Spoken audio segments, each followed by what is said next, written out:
Most people consider this to be the Neelix episode. Not just because this is one of the very few Neelix-centric episodes, of which there's only a small handful, but also because this is the episode where Neelix is actually a character rather than a mess that is being made fun of for the sake of comedy. It's also worth noting, as I mentioned back in Warlords, I like to show off, or Warlord, excuse me, I like to show off, show my work, so to speak, when I say these actors can actually act. Fair Trade is the episode in which Ethan Phillips is actually allowed to act as Neelix for, I'd say, probably only the second time in the franchise, to be totally honest. And it's awesome. He does a great job, and I love it. Love this episode. Let's go ahead and talk about a few things about the teaser before I get into production area, because the teaser is really weird in this episode. Neelix is running around, pestering people, and then they encounter the Nekrit expanse. Da-da-da-da! Teaser! Except it's not even remotely that dramatic, and there's no real musical sting to it. So I found myself wondering, why is this the teaser? Now, I can actually answer that, but the point is, it's very unusually constructed, and it's kind of indicative because, as I mentioned, both the previous two episodes and this episode had some severe production issues, so they were really skimping on time and money budget, and yeah, they kind of had some really severe issues putting stuff together. So they just kind of literally recorded the scene and then chopped it off at one point and said, here, there's the teaser. Okay, let's keep going. You know, that kind of a thing. That being said, I feel like a tiny change, this is probably the only real change I would have made to this episode, well, one of two changes, would have made this entire teaser a little bit better. There is a difference between being eager and being rude. Neelix in this episode kind of comes across as being, in the teaser here, comes across as being rude rather than eager. And it would not have made much to change his tone, make him more apologetic, make him more timid, that kind of a thing, to make him less pushy, basically, and more respectful of other people's wishes and whatnot. And that would have changed him in overall tone from someone who is trying to push himself onto others to someone who is overeager or timid or trying to otherwise present himself differently. I feel like that would have been a good change, especially given what we learned about Neelix in this episode, but I'll talk about that in a moment. I also want to mention, this is the first episode in which Vorik actually appears from our perspective, even though it was not the first time he was actually in an episode, because production order and release order are almost never the same thing when it comes to television. But they insisted on Vorik having the scene early on so that the viewers would at least see him as early as possible. This is actually a good thing, because Vorik was designed to be the main, basically the main proponent of Blood Fever, an episode which will be coming up in a few episodes here, which I'll talk about when we get there, you know. But the point is, at least they bothered to actually have a character show up before the episode in question, rather than just suddenly at Blood Fever there's this Vulcan who's always been in engineering, and by the way, he's blah, blah, blah, blah. So that's good. That being said, Vorik, I feel, is probably one of the best examples of why playing a Vulcan is so challenging. I've said it before and I've said it again. I feel like Tim Russ is one of a very small number of people who actually can play a Vulcan properly. There are a few other exceptions in TNG. The gentleman who plays Sarek is, of course, probably the definitive example of how to play a Vulcan. And before anyone mentions, Leonard Nimoy does not play a Vulcan. And I know this sounds like a technically, but it really isn't. There is a difference between being a half Vulcan, half human, who therefore has his an entire other different bag of issues that he's dealing with, and Spock has dealt with throughout his character arcs, and being a full Vulcan, it's different from not just from a character design perspective, but from an acting perspective. And so it is actually difficult to play a character who is emotionally controlled, because most people just assume you play it emotionless. But most people, when you are portraying someone who is emotionless, come across as one of two things: boring, or a little bit too rude. Good examples of these two would be Vorik, who comes across as if he basically just woke up in the morning and he's or and I hate to say it because I actually have a decent amount of respect for the actress, to Paul over in Enterprise, especially early on, who comes across as just basically abrasive because that's how she was directed and decided to go and play emotionless. So I just mentioned this because it is a challenge, more so than you'd probably think, to play a Vulcan. And I'm not really trying to bash the gentleman, it's just, like I said, he always comes across as if he just woke up from a nap. Let's talk about the production stuff. So for those of you who don't know, the gentleman who directed this episode, this is the first episode of Star Trek he directed. Okay, did a good job, actually. It wasn't exactly his first time directing gig, it's just, first time on Star Trek. The gentleman who wrote the episode, this was the first episode he ever wrote for Star Trek. Yeah. They also had a really severe issue when it came to the set design. I'll come to that in a minute. But I wrote down this name so I can mention it. Andre Bormanis. I am probably pronouncing that wrong. He is the gentleman who wrote this episode. He was also a tech advisor for Star Trek. Had been a tech advisor for years with Star Trek. Started in TNG and continued for some of DS9 and for some of Voyager. And this is the first episode they said, here, go ahead and try and, write this sucker out. And honestly, I feel like he did a really good job. And he later on went on to become a staff writer for Enterprise.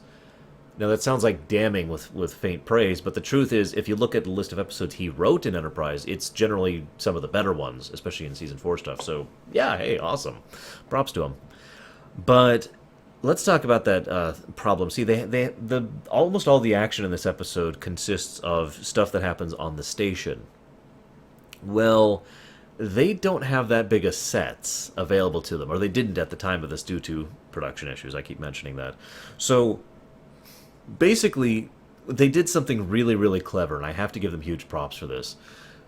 They recorded the set from a different angle and had just random people walking along doing, random stuff. This person would walk over there and do this, and they just recorded like several minutes worth of this kind of footage of just, here's the station being the station. And they did it at different angles to try and when I say different angles, I don't mean like, this or this, no Dutch angle kind of stuff. What I mean by that is, instead of having the camera be from this perspective in my room, imagine if the camera was like over there against that wall, and you're seeing me like this, right? And if you do that properly with a set design, it can make it look like a completely different set. I've mentioned this before, actually, in the episode The Shoot. So they did that a few times, and then when they actually recorded the actual scenes of the episode, they were in the set, and then they draped certain chunks of the background. They actually moved the camera back so you could see the whole set, which was quite small, but then they covered up all that extra space in the background with blue screen. And then they filled that in with the footage that they had actually done of the other scenes and just shrank it down properly to make it look like the station was much larger than it otherwise would. It's a great effect. Honestly, if I wasn't aware of it, I probably wouldn't have noticed it. So very well done, given the limited time and budget they had. Awesome job there. Mostly that innovation goes to both the tech team, the CGI crew I've mentioned several times, and of course the director. First time ever, hey. Let's talk about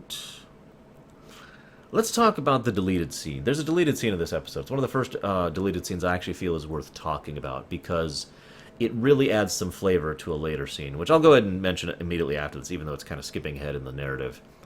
It was a scene between Kes and Neelix. Now, this is significant because they actually mention, or it was intended, I should say, I don't actually know if they say it, but it was intended that this is the first scene these two characters have had together since Warlords, since they broke up.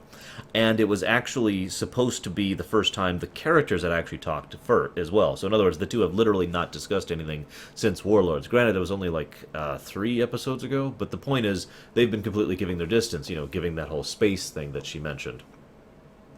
Even though she wasn't actually her at the time. And it's a good scene. I've seen it. You can pull out the deleted scene because they filmed it. And it was basically just the intent to put a little bit of closure between the two of them and to show the two still cared about each other, still had friendship, etc. But the real reason that scene is significant, and the real reason I feel is a shame it was cut, is because it adds so much more to a scene that comes later on. I'll be talking about Neelix extensively here, pretty much at the end of this little thing, but keep in mind, Neelix, throughout the course of this episode, reaches a point where he believes that he has lost everything that he treasured. And in order for that to be true, he has to lose one last thing. Kes. Now, you'd say he's already lost her, but the writing for that scene and the actual part in the script really makes it clear. He approaches her as if he knows he will never see her again. I'm paraphrasing, but that's basically what the intent was. And keep in mind that thought. Keep in mind that he has reached a degree of peace with Kes and acknowledges that he will not be getting back together with her, that he has lost Kes for all intents and purposes, and believes he's going to lose his position on Voyager and lose his friends and comrades. And then rewatch the scene at the climax where he is... God, that hurts. Where he is... confronting the criminal lord, right? And watch that scene and listen to the way he says his lines. Go ahead, shoot. I have nothing to lose.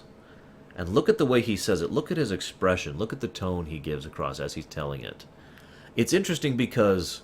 It's interesting for a lot of reasons, but number one, it really highlights the way Neelix's character arc has been going. Two, it highlights the character growth he has throughout the course of this episode.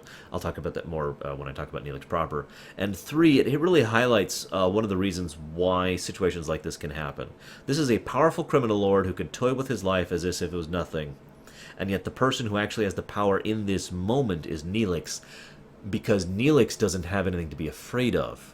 Neelix has, in his own words, nothing to lose. That powerful criminal lord over there has everything to lose. And that's the irony about people in power. As Palpatine so adequately put it, the one thing they fear is losing their power. Let's talk about how much my throat hurts. Holy crap. I'm going to have to take a pill at this rate. The Nekrit expanse. The Nekrit expanse was a brilliant idea by Andre Bormanis. He came up with it. He came up with it even before he was actually doing the episode writing proper. He was just going to suggest, hey, throw this in. And then he actually got to write the episode and threw it in. There's two big reasons why the Nekrit expanse is awesome. From an in-character perspective, it explains why, up until this point, basically everything that Voyager has encountered has been very low-tech, very unadvanced, no sprawling empires, no massive, technological dominions or anything like that. You could argue that they've encountered a few technologically advanced races, but in every case they have, it's always been something that is relatively small scale. From this point on, they will be encountering much bigger things, including the lizard people species who I can never think of, the anti-telepath species who I can't think of. There's several other things, but the point is, the guys that they meet in the Year of Hell duology, from this point on, most of the groups they will be encountering are much larger organizations, much larger empires, and that kind of a thing. So from an in-character perspective, it's literally a division. They were launched into the literal frontier, into the unknown territories over here. But once they cross the expanse, they will now be into more urbanized, more developed territory where people have had a chance to not just become advanced and have space travel, which is the first step of an interstellar community, but actually grow that into empires and kingdoms and nations and whatnot, which is the next step of an interstellar community. And I just like that division in character. It also explains why the Borg have not been seen thus far. There's no avoiding talking about the Borg when it comes to this, but the Borg were the primary reason Andre made up the Nekrit expanse. From his perspective, the Borg approach things from a perspective, from a mindset of efficiency, and I tend to agree with that in my interpretation of the Borg. So the Borg would look at that expanse and say, yeah, there's probably stuff on the other side of that, and we will definitely assimilate it someday. But there's all this other stuff over here, and that's much more interesting right now. Might as well expand in the areas they know, rather than trying to go into the unknown when they have plenty of stuff right here. I mean, it's not like they aren't interested, it's just it's more efficient to do this first. And so it's a delineative reason why the Voyager crew have not encountered the Borg thus far. And that was the original intent of the Expanse. The second reason the Expanse is cool is from an out-of-character perspective. This episode marks a line in overall Star Trek. Almost every Star Trek show has a period in time. It's usually difficult to debate when that time is, but and you could argue, specifics are here or that. But usually there's some kind of overhaul behind the scenes when it comes to how the series is actually structured. Almost always happens at the end of season 2. And then there's usually a line in which the storytelling just kind of makes a shift in its overall tone and approach. This happened in TNG in the episode it's debatable, but around yesterday's Enterprise or the Defector, depending on how you think of it, and that reached a dramatic climax and a shift for the TNG as a whole when it hit Best of Both Worlds. In Deep Space Nine, it's debatable when that hit as well, probably around the time the Jem'Hadar were introduced, but definitely by the time the Way of the Warrior comes along, right? So forth and so on. In Voyager, Season 3, as I mentioned, really was a complete shift in behind-the-scenes personnel for Voyager. But a lot of the baggage of Season 2 was still being shifted through, and if you're paying attention, a lot of the episodes in Season 3, up until the previous 2 episodes ago, Warlords, were all episodes that were still being constructed when Season 2 was live with the Season 2 staff. And then once those episodes were, the framework was put together, the Season 3 staff then started working on them and produced the episodes we actually got. I know this probably sounds weird, but that's how any show, hell, that's how my show works. You do stuff well in advance. And so when you're making on something doesn't necessarily mean when it's going to actually come live. But my reason for pointing this out is I feel like this is the episode where it becomes very distinctly clear that the Season 3 staff, the new staff of Voyager, are basically now working on their own things, and from this point on it's going to be their show. And so from an out-of-character perspective, the Nekrit expanse and the approach and surpassing thereof is the moment at which the show shifts in tone officially and formally and becomes the Voyager that, honestly, I feel will be a much better show than it has been up until this point in time, with a few exceptions, of course. So great idea on the part of the actor. Now, I'm just going to go ahead and talk here and hope I do this well. I've actually practiced this because there's so much to talk about here. This is the Neelix episode. Neelix not only is examined, and we learn much about his character in this episode, but this is pretty much the episode in which Neelix grows as a character as well. Wix is a perfect way to demonstrate... It's a perfect writing example. You introduce another character to highlight a first character, if that makes sense. You use that person to highlight this person as a character. We see in Wix everything Neelix could have been. We see in Wix exactly the kind of person Neelix once was. Think about the Neelix we met back in Caretaker for a moment. I know this was unintentional, or rather it was unintentional, it wasn't planned out, I should say, but it was intentional to emphasize this because Andre mentioned he rewatched several episodes of Voyager to draw inspiration for writing the Neelix character. So think about this for a moment. The Neelix we met in Caretaker had no problem lying and deceiving people who were openly wanting to help him solely to accomplish his own ends. And then once he had done so, he was fully willing to cut his losses and split without any offer to actually aid or assist the people who had helped him. It was Kes who actually convinced him to go ahead and try and offer assistance to the Voyager crew, and it was Kes who ultimately ended up talking him into the idea of staying on Voyager at all. Think about that. Now think about Wix. What would have happened to Neelix if he didn't have Kes?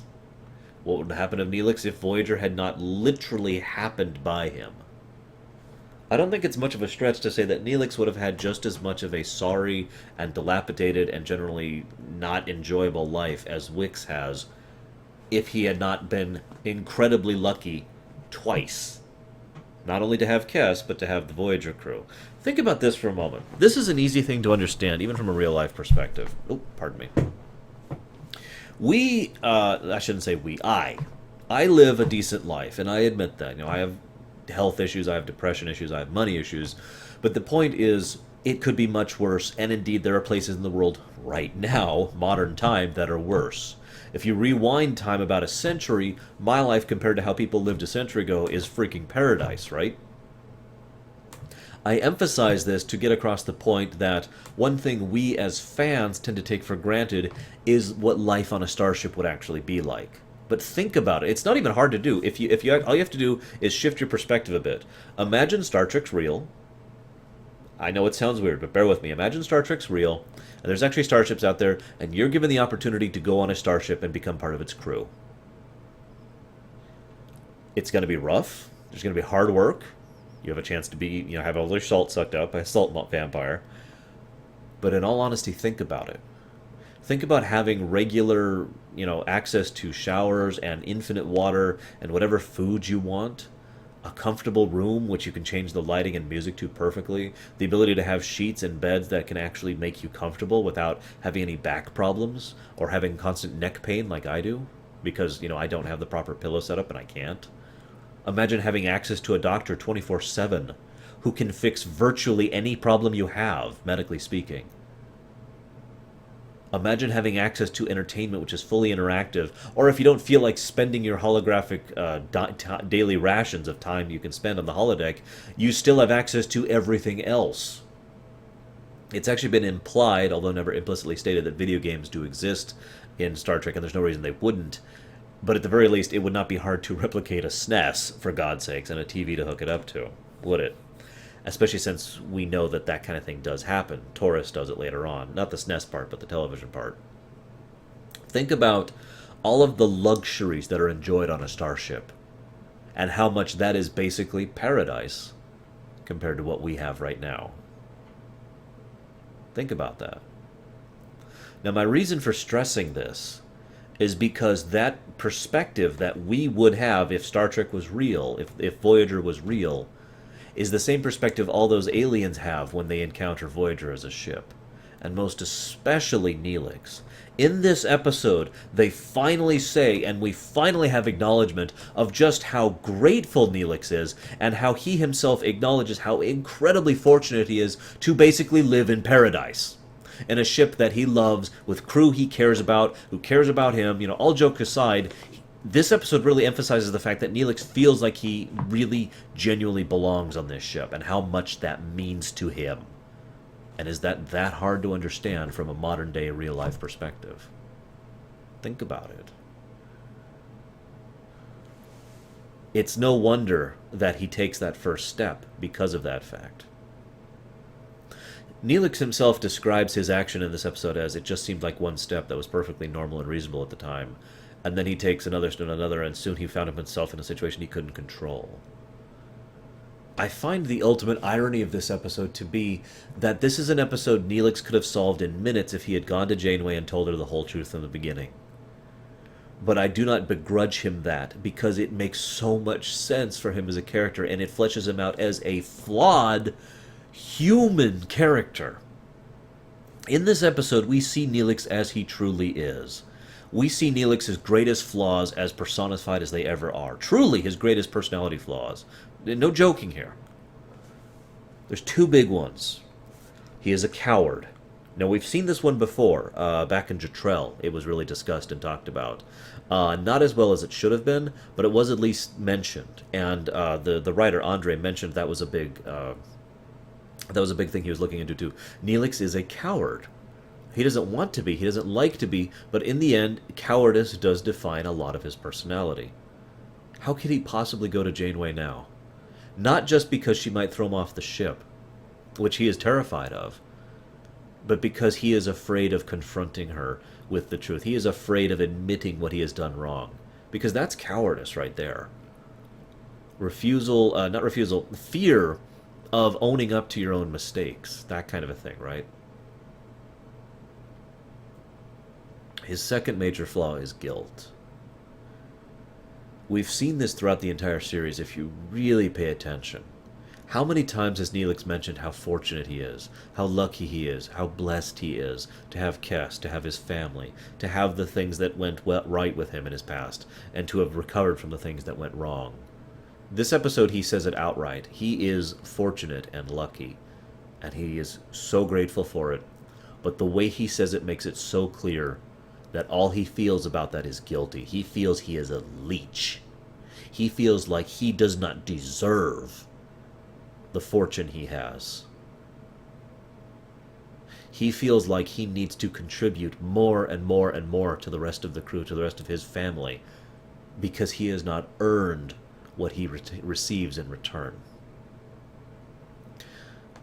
And then there's his final personality trait, which really comes out in this episode, and that is his caring. I don't believe Wix is a bad person. And I feel like the best way to explain that is the thing where he could have just cut his losses and run, and instead chose to stand by Neelix, even when Neelix was going to do something that might have landed the both of them in 50 years in prison. He still did it. He still stood by his friend. I mention this especially because, again, that speaks to Neelix's character. Wix is the kind of person Neelix could have been, and Neelix is the kind of person Wix could become. because both of them at their heart are caring individuals who do actually have compassion and a degree of altruism for other beings. What is it that really bothers Neelix in this episode? Is it the fact that he lied and deceived? Nah, that's just irritating to him. That's just frustrating. Things don't get real until people he cares about are injured by his actions, until Tom and Chakotay are arrested. And what is his driving motivation for doing this whole thing? He needs a map. In his own words, I can't let the crew go out into that unknown without arming them, without doing something to help them, to protect them, to take care of them. Is it so hard to understand that Neelix does all that he does because of all of these three great personality traits, which so strongly personify throughout this episode? And again, make him a very flawed, yet a very human character. And Ethan Phillips just nails it. Pay attention to the way he acts in this episode. He does a wonderful job of portraying subtlety, despite having a lot of makeup and a plastic prosthesis on his head. Great job.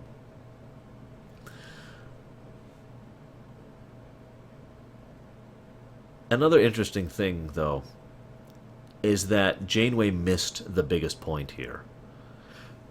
I mentioned there were two things I changed about this episode. The first is the intro. The second is Janeway's tone at the end. I talked previously in whatever the previous Macrocosm about how Chakotay comes across as the Riker type of commander, whereas Janeway comes across as the Admiral Nechayev kind of commander. And yes, that's an insult, and yes, I mean it as one. In other words, a soldier, not a human. And that will actually change in the future, but this scene right at the end of this episode really emphasizes what I mean by that.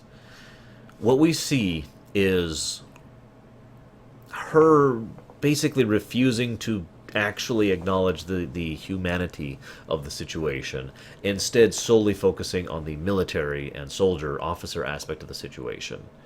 This is up for debate, and I'll admit that. But her preachiness about how truth is the first duty of all Starfleet officers kind of rang hollow for me, especially since I've always disagreed with that concept. No offense, Picard. And yes, I know it was a deliberate reference to the first duty back in TNG. But the point is, I actually disagree with that, to be totally blunt. And honestly, I could explain in detail, but all I'm going to say is Benjamin Sisko. And leave it at that. Regardless of her tone and perspective, Janeway in character misses the significance of what Neelix says and does. Neelix stands up. Having grown, I mentioned earlier the scene, I have nothing to lose. His character growth, the fact that he's now reached the part where he is no longer afraid, but he is still guilty. He cannot overcome his guilt, and so he is literally willing to die. If they had shot, he would have seen that coming. He would not have flinched. He would have just been willing to accept his death, knowing that he, in his final actions, has actually managed to do one good thing to try and undo the damage he has done to the crew he cares about. I have nothing to lose, as he himself said. But like I mentioned, the truth is Neelix actually has a lot to lose. This is what I'm leading towards. Neelix offers to leave the ship. This is when he grows past his cowardice. He grew past his guilt throughout the course of the episode up until that great moment in the climax. And in the final coda, he finally manages to reach past his cowardice and be openly, nakedly honest with Janeway. Complete naked honesty is one of the most terrifying things a person can do around any other person. Because when you are truly nakedly honest with someone, I hate to keep using that word, but I mean, you are laying yourself bare. Emotionally, mentally. You are saying, this is me and this is the truth. You are giving that person power over you. You are you are making yourself incredibly vulnerable when you do that. They can hurt you, or judge you, or look down upon you, or cause you any amount of grief when you do that. Any amount of negative. It is a very hard thing to do, to truly trust someone like that. And Neelix so opens to her and exposes himself to her. And after having finally done so, he admits to, he owns up to his responsibility and offers to leave the ship. And I don't know if you understand just how significant that is. Yes, he would have his ship, but he would have lost everything. He would have been just like Wix. No money, no currency, no trade goods to speak of, nothing to his name other than his ship, which he might not even be able to get repaired and refueled possibly past his next port. He would have lost his friends. He would have lost the woman he loves. He would have lost his paradise on Voyager.